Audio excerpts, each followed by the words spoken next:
This conference will now be recorded. Now, today we are going to learn cost in entrepreneurship. Cost in entrepreneurship क्या होता है? Cost से आप क्या समझते हैं? Can you tell me what is cost? Expenses. Can anyone tell me what is cost? Cost क्या होती है? Cost basically जैसे आपने बताया आपके expenses है ना? The money you spent on production, creation, right? That would be considered as cost. Yes. है ना? वो एक्सपेंस, वो अमाउंट ऑफ मनी जो हम स्पेंड करते हैं अपने गुड्स, सर्विसेज, है ना, इन सब के लिए, तो कॉस्ट कहा जाता है।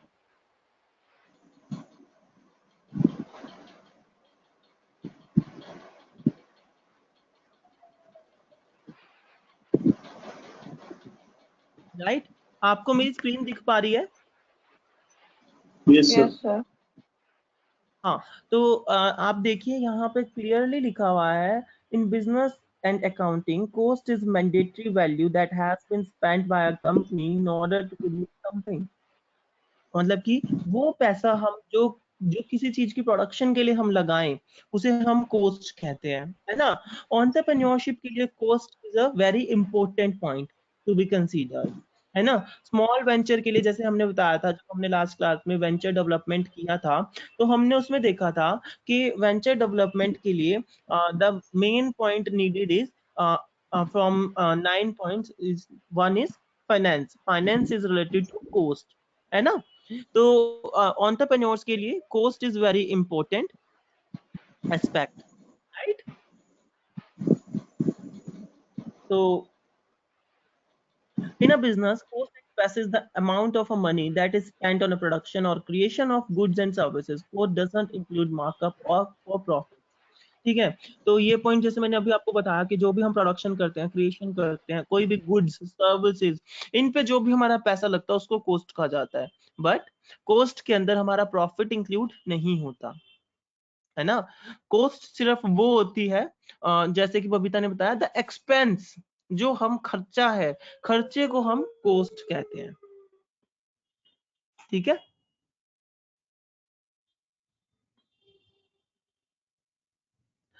अब अकाउंटिंग की कॉस्ट अलग कहलाई जाती है, ठीक है? Cost in accounting is the term refers to the mandatory value of expenditures for services, supplies, raw material, labour, product, equipments.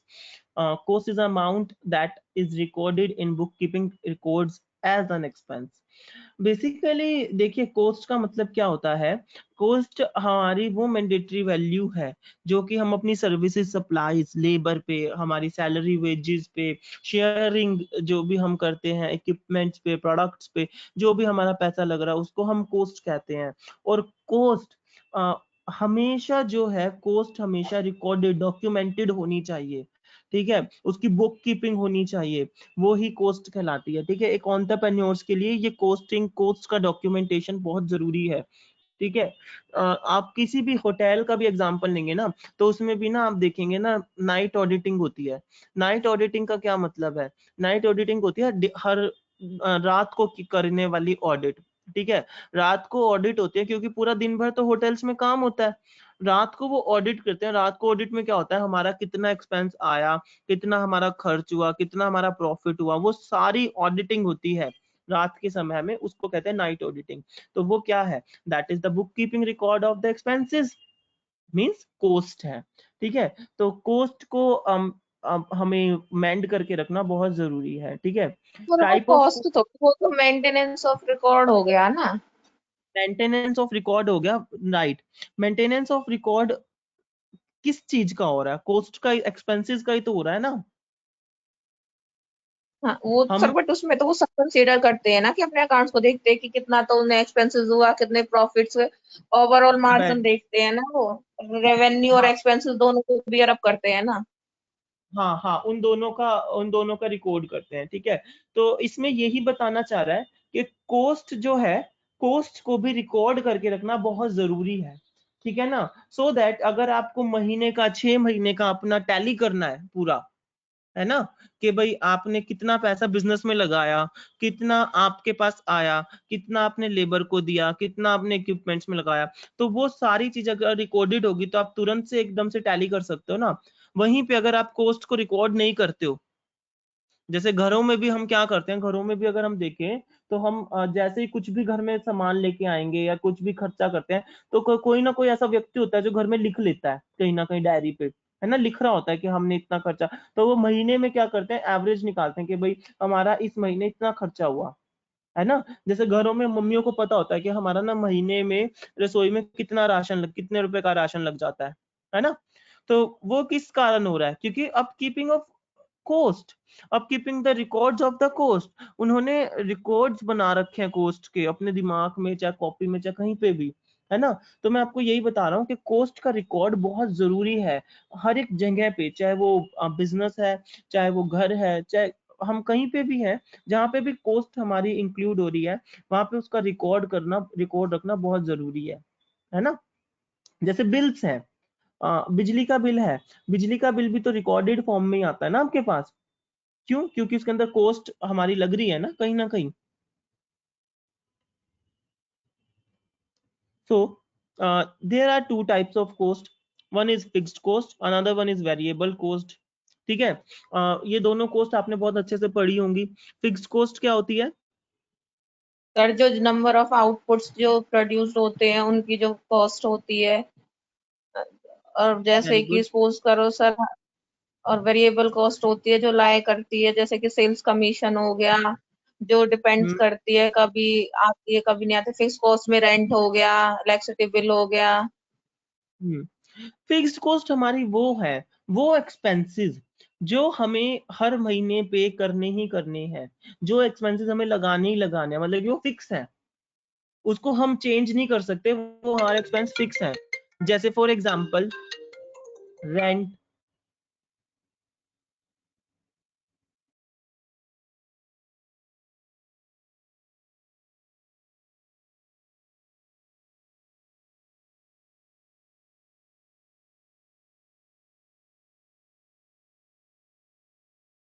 जैसे कि हमारा इसका एग्जांपल हो गया, जैसे कि रेंट है, अगर आपको आपने कोई बिल्डिंग लिया अपने बिजनेस के लिए, तो आप रेंट पे है, तो आपको उसका रेंट हर महीने पे करना पड़ेगा, आप उसे चेंज थोड़ी कर सकते हो, है ना। तो वो होगा आपका फिक्स्ड कॉस्ट, ये फिक्स है, आप उसको उसके साथ छेड़छाड़ नहीं कर सकते। मशीन, हमारे बिल्स हो गए, हमारा इलेक्ट्रिसिटी बिल हो गया, हमारा वाटर बिल हो गया, या एनी अदर बिल, ठीक है ना, यूटिलिटीज, मशीनरीज कॉस्ट, मशीनरीज की हमारी मेंटेनेंस है ना, इंश्योरेंस अगर आप कोई लेते हैं, तो these are the kind of fixed cost. ठीक है, जैसे कि आपने बताया कि इसमें कहीं पे मैटर नहीं करता कि भाई हम हमारा सेल हो रहा है या नहीं हो रहा, हमें ये अब कॉस्ट पे करनी ही करनी पड़ेगी, हमारे रिवेन्यू पे, हमारे प्रॉफिट पे ये सेल्स वेरी नहीं करती, ये हमारी फिक्स्ड कॉस्ट होती है, ये हमें लगानी ही लगानी है। ऐसे ही वेरिएबल कॉस्ट होती हैं जो कि चेंजेबल होती हैं, जिनको हम चेंज कर सकते हैं, जैसे कि सैलरी एंड वेजेस, है ना। सैलरी और वेजेस आपके चेंजेबल है ना, आप चेंज कर सकते हो उन्हें। भाई अगर आपको कोई पे सस्ती लेबर मिल रही है, तो आप डेफिनेटली अपनी पुरानी लेबर को हटा दोगे, क्योंकि वो आपको महंगी पड़ रही है और आपको सस्ते रेट में मिल रही है लेबर, तो वो होगी वेरिएबल कॉस्ट, है ना। ऐसे ही आप अपने मटेरियल की कॉस्ट को चेंज कर सकते हो, भाई आज मार्केट में हो सकता है महंगा है, तो कल वो सस्ता हो जाए आपका रॉ मटेरियल, तो वेरिएबल कॉस्ट। तो ये दोनों टाइप की कॉस्ट समझ में आई आपको, वेरिएबल एंड फिक्स्ड कॉस्ट।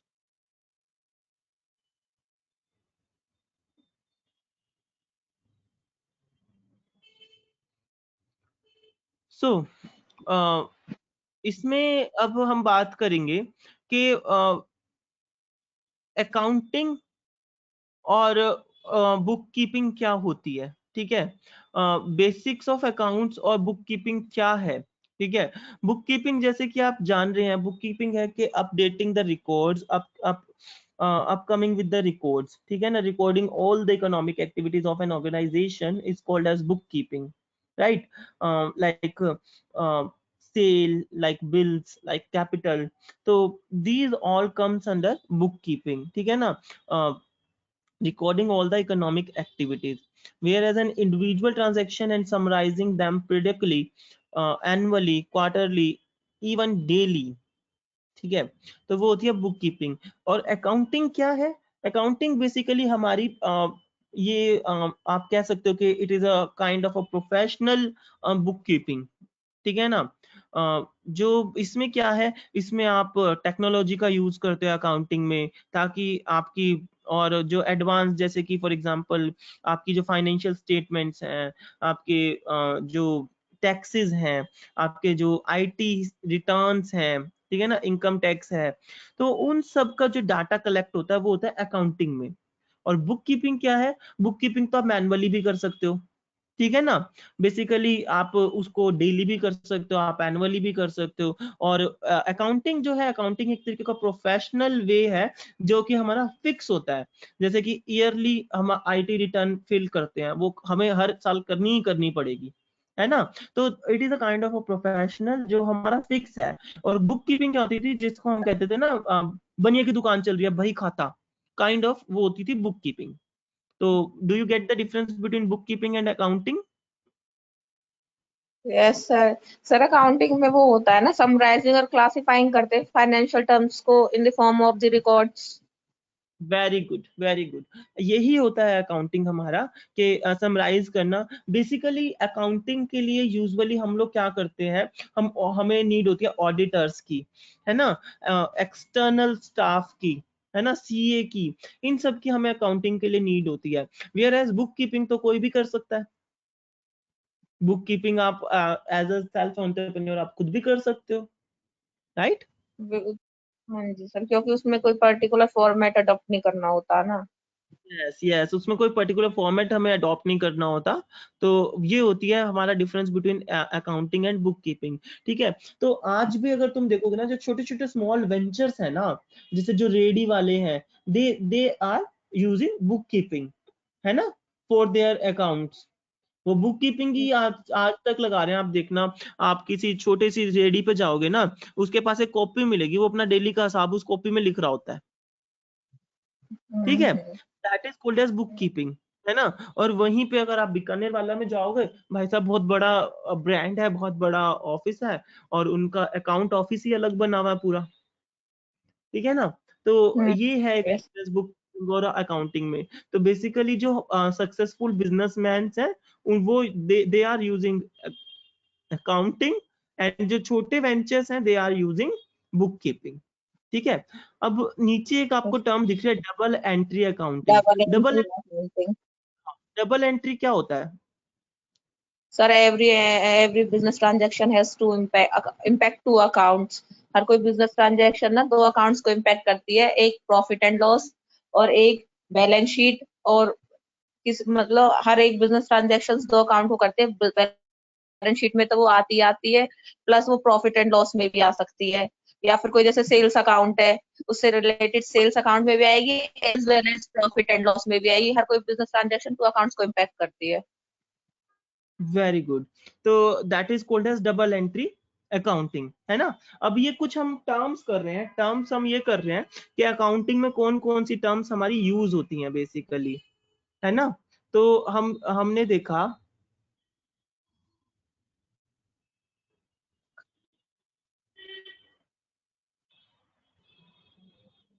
एक मिनट दो, हमने देखा डबल एंट्री सिस्टम, ठीक है। ये है डबल एंट्री, अगर आप स्क्रीन पे देख पा रहे हो तो, the economic events of the business are recorded in the transaction and applied to the various accounts on the organisation's chart of accounts. For example, the cash account tracks the amount of a cash on the hand, and the sales amount records the sale made. Even small companies have hundreds of accounts. Large companies have thousands of accounts. The advance of computerized accounting system are available for even the smallest business, has made this part of a process more streamlined over the year, right? So basically, जैसे कि हमें इन्होंने बताया, बबीता जी ने, कि double entry system वही होता है कि आप अपनी एक एक ट्रांजैक्शन को रिकॉर्ड कर रहे हो, ठीक है। आप किस फॉर्म में कर रहे हो, कैसे कर रहे हो, नो मैटर, ठीक है ना, आपकी सेल हुई आपने उसको रिकॉर्ड किया, आपका प्रॉफिट हुआ आपने उसको रिकॉर्ड किया, ठीक है, आप टी फॉर्मेट यूज कर रहे हो, आप बैलेंस शीट यूज कर रहे हो, कुछ भी यूज कर रहे हो, ठीक है, बट आपने अपनी हर एक ट्रांजैक्शन को जनरल बना के पोस्ट किया हुआ है, राइट। तो वो that will be considered as double entry accounting, ठीक है।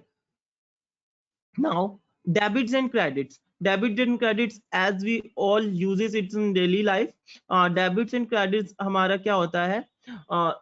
पैसे का लेन देन, पैसा आ रहा है और पैसा जा रहा है, ठीक है, उसको कहा जाता है debit and credit, right. Yes. तो डेबिट एंड क्रेडिट Yes. आप लोग क्या समझते हैं? Debit what comes in, credit what goes out. Debit जो हमारे पास है, क्रेडिट जो हमसे जा रहा है। जा रहा है, तो ये होता है हमारा डेबिट एंड क्रेडिट, ठीक है। तो डेबिट और क्रेडिट का भी रिकॉर्ड मेंटेन करना एक एंटरप्रेन्योर के लिए बहुत जरूरी होता है ना, बिकॉज उससे उसे पता चलता है कि वो कितनी किस तरीके से वो ग्रोथ कर रहा है, क्या क्या उसको नीड है, क्या क्या उसको चेंजेस करने हैं अपनी इसमें, ठीक है। तो debits and credits also plays a very important role in upkeeping of account, ठीक है। नाउ कुछ हमारी टर्म्स मैंने लिखी हैं नोट्स में फाइनेंशियल स्टेटमेंट्स की, ठीक है। वो टर्म्स एक एंटरप्रेन्योर के लिए जानना बहुत जरूरी है, एक एंटरप्रेन्योर के लिए इन टर्म्स को जानना बहुत जरूरी है, ठीक है। वो टर्म्स क्या है? सबसे पहली आपको दिख रही है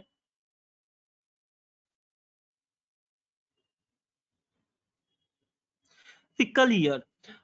इसके बारे में आपने कभी सुना है पहले? Yes sir. हाँ, क्या होता है ये? सर ये हर कंट्री का ना अपना अपना होता है। जैसे इंडिया का अप्रैल टू हमारे यहाँ वो अप्रैल से मार्च तक है, फाइनेंशियल ईयर होता है जो कंट्री का, मतलब फॉरेन कंट्रीज में जनवरी से दिसंबर है। Very good, it is considered as the financial year, है ना। ये हमारा क्या है? फाइनेंशियल ईयर जो होता है वो हमारा कहलाता है फिकल ईयर। ये यूजुअली 12 महीने का होता है, ठीक है। 12 महीने से हमारा कंट्री टू कंट्री ये वैरी करता है, ठीक है, और रीजन टू रीजन ये वैरी करता है हमारा, ठीक है। तो सेकंड हमारी टर्म है एसेट्स। एसेट्स क्या होते हैं? सर असेट्स हमारी प्रॉपर्टी, जो असेट्स हमारे पास है, मतलब जो हमारी संपत्ति हमारे पास है। जो संपत्ति है हमारी, एसेट्स वो कहलाते हैं, ठीक है ना।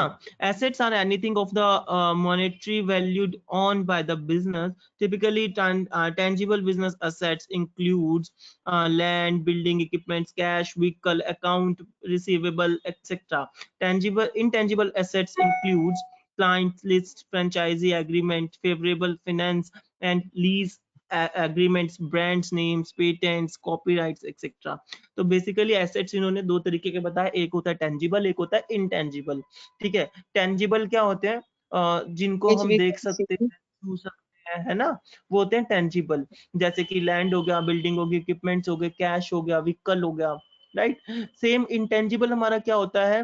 वो एसेट्स जिनको सिर्फ हम महसूस कर सके, ठीक है, जैसे कि हमारे क्लाइंट्स, हमारे एग्रीमेंट, हमारे ब्रांड नेम, पेटेंट्स, हमारे आईपीआर, इंटेलेक्चुअल प्रॉपर्टी राइट्स, तो ये सब होते हैं हमारे assets, right. Now third term arises here is liabilities. Liabilities क्या होती हैं?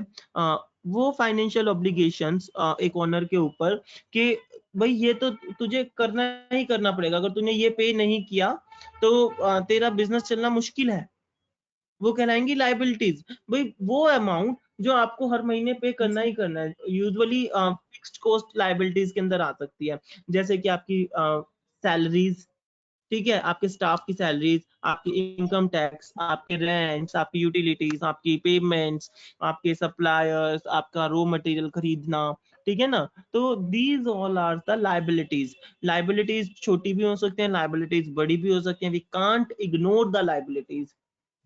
We can reduce the liabilities, we can't ignore the liabilities, right? Yes sir. Now revenue क्या होता है? Earnings which we earn from our business. Very good.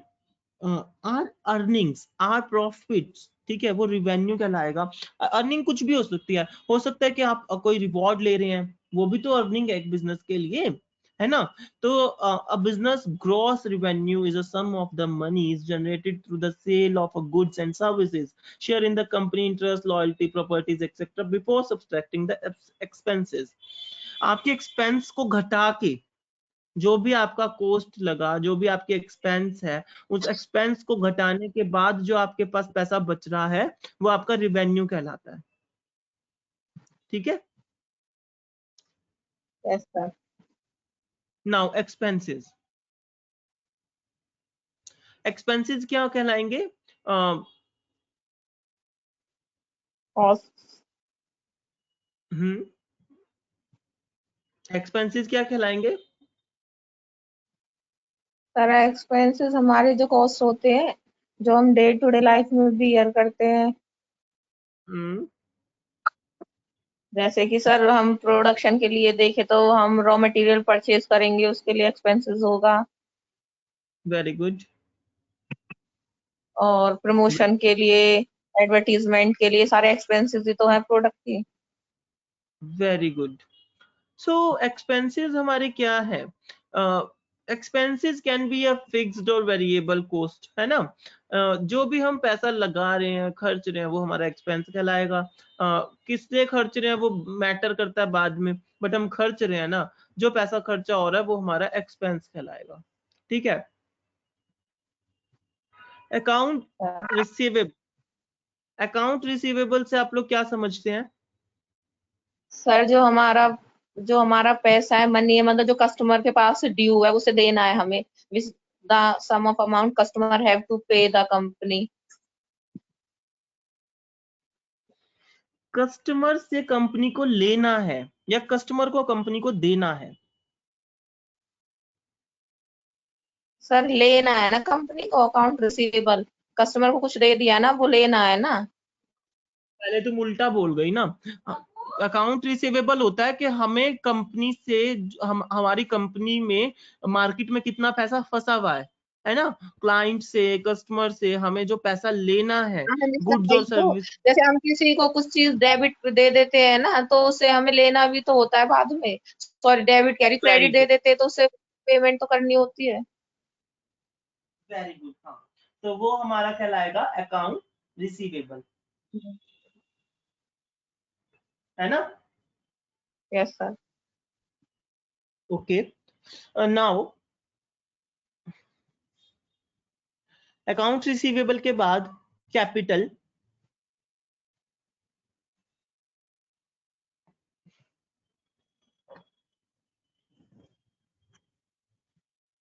Capital क्या होती है? जो हमारे करंट एसेट्स है, ठीक है, current minus current assets liability. और हाँ, current assets minus current liabilities is equal to the तो कैपिटल कैपिटल। वैल्यू। हाँ, तो कैपिटल बेसिकली हमारी क्या होगी? वो पैसा जो कि हमारे पास अवेलेबल है, ठीक है ना, अब बिजनेस में लगाने के लिए, वो कहलाएगी capital. Yes sir. Then bad डेब्ट एक्सपेंसेस। बैड डेब्ट एक्सपेंसेस क्या होते हैं? वो सर बैड डेट। अमाउंट जो कि कस्टमर पे, हाँ, वो अमाउंट होता है बैड बैड डेब्ट, कि हमें नहीं पता भाई, दुकान भरोसे है अब कि भाई ये आएगा तो ठीक मिलेगा है, नहीं नहीं आएगा मिलेगा। तो ठीक। हाँ, हमने उम्मीद छोड़ दी, वी लेफ्ट द होप, कि भाई आएगा तो भी हमारी किस्मत, नहीं आया तो भी हमारी किस्मत, है ना। पैसा जिसको कहते हैं ना, पैसा फंस गया हमारा, वो कहलाएगा बैड डेब्ट्स, ठीक है। Bad debts are incurred when customers do not pay amount owed. They are recorded as an expense on financial statements. Accruals.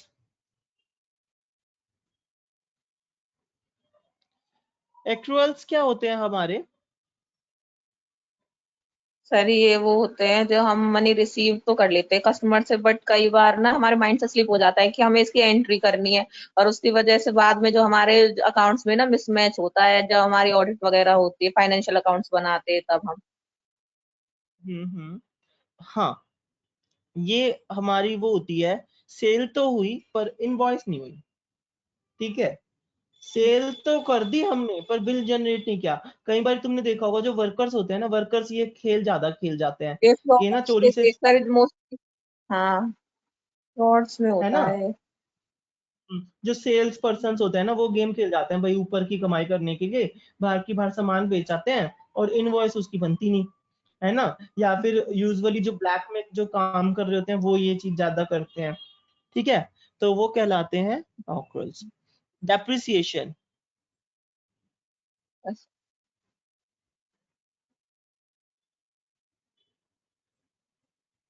Depreciation क्या होता है? Decrease in the value of assets according to the time passage or duration of time. Very good. So basically depreciation, जैसे कि अब Covid है तो Covid के कारण हम कह सकते हैं डेप्रिसिएशन आया हुआ है। पर डेप्रिसिएशन तो कहीं नहीं आ रहा, और बल्कि चीजें महंगी हो गई है। हो रही हैं, very good, very good, it means you are paying attention in the class, good. So basically depreciation क्या होता है? Depreciation occurs as business assets such as vehicle and equipment decline in values over time due to use or obsolescence, ठीक है। Depreciation is an important tax deduction. A percentage of the original value of an asset can be written off year based on the rate of depreciation. सो ये कुछ हम terms जो कर रहे हैं ना, these terms are very much important to know for an entrepreneur, because ये terms हमारी सब जगह यूज होती हैं, ठीक है। तो अगर एक एंटरप्रेन्योर को फाइनेंशियल स्टेटमेंट्स के बारे में नहीं पता होगा, लाइक फाइनेंशियल ईयर क्या होता है, एसेट्स क्या होते हैं, लायबिलिटीज क्या होती है, रिवेन्यू क्या होता है, एक्सपेंसेस क्या होते हैं, डेप्रिसिएशन क्या होती है, अकाउंट रिसीवेबल्स क्या होते हैं, बिकॉज अकाउंटेंट तो यही टर्म यूज करते हैं, है ना। तो वो कंफ्यूज रहते हैं, तो इसीलिए एक एंटरप्रेन्योर के लिए जानना बहुत जरूरी है। Next is equity. इक्विटी क्या होता है? सर शेयर होल्डर्स होते हैं, इक्विटी होते हैं, एक तो सर जिनका मतलब जो उनका राइट्स होता है, वोटिंग राइट होता है, कंपनी में वोट्स वगैरह कर सकते हैं और कंपनी की मीटिंग्स में वो कर सकते हैं, पार्ट ले सकते हैं। वो होता है, दो तरह के होते हैं ना sir share holders. Very good, yes बताओ। एक तो इक्विटी शेयर होल्डर्स होते हैं हम्म, सर, और एक वो होते हैं मतलब एक तो इक्विटी होते हैं और एक और होते हैं प्रेफरेंट, हाँ प्रेफरेंट शेयर होल्डर्स और इक्विटी शेयर होल्डर्स। सर शायद इक्विटी शेयर होल्डर्स का तो होता है कि वो कंपनी मतलब उनका ज्यादा राइट होता है, वो मीटिंग्स होल्ड कर सकते हैं, वो मीटिंग बुला सकते हैं, मतलब वोटिंग राइट होता है। प्रेफरेंस शेयर होल्डर्स का वोटिंग राइट नहीं होता है। इक्विटी शेयर होल्डर्स को पहले डिविडेंड दिया जाता है, प्रेफरेंस शेयर होल्डर्स को बाद में दिया जाता है शायद। Very good, you have very good command on this topic Babita, very good, excellent. So these are the equities, मतलब कि जो हमारे साथ साझेदारी में है ना, हमारे बिजनेस की या किसी भी काम की जो साझेदारी में रहते हैं वो होते हैं इक्विटी, ठीक है। एंड डिविडेंड्स, डिविडेंड्स क्या होते हैं? सर डिविडेंड जो हमें शेयर्स के ऊपर इंटरेस्ट मिलता है, that is called dividend. Very good. So ये थी हमारी कुछ टर्म्स जो हमने करी। Financial year, assets, liabilities, revenue, expenses, amount receivable, capital, bad डेब्ट, accruals, depreciation, equity and dividends. I hope कि आप सभी को ये टर्म्स क्लियर होंगी, ठीक है। बिकॉज ये टर्म्स कहीं ना कहीं एक एंटरप्रेन्योर से पूछी जाती हैं, है ना। आगे हम इसमें पढ़ेंगे the types of accounting, financial documents क्या होते हैं, ठीक है। और असेट्स, लायबिलिटीज, बैलेंस शीट क्या होती है, ठीक है। और प्रॉफिट एंड लॉस स्टेटमेंट्स क्या होती हैं। और जैसे कि कुछ इनवॉइस इसमें मैंने डाले हुए हैं, वर्किंग कैपिटल क्या होती है, ठीक है। तो आगे हम ये टॉपिक पूरा करेंगे। आज के लिए आई गेस इतना बहुत है कि हमने कोस्ट की टाइप्स की, fixed cost and variable cost, cost क्या होती है, उसके बाद अकाउंटिंग क्या होती है, अकाउंटिंग का क्या रोल होता है हमारे बिजनेस में, है ना। और इकोनॉमिक एक्टिविटीज को प्रिजर्व करके रखना, ये सब जो हमने पढ़ा। इसके बाद हमने बुक कीपिंग और अकाउंटिंग के बारे में जाना, what is book keeping and accounting, double entry accounting क्या होती है, डेबिट्स एंड क्रेडिट्स क्या होता है। इसके बाद हमने कुछ टर्म्स की, बिजनेस की टर्म्स क्या क्या होती हैं, राइट? अभी किसी का कोई डाउट है, कोई क्वेश्चन है तो मुझे बताओ।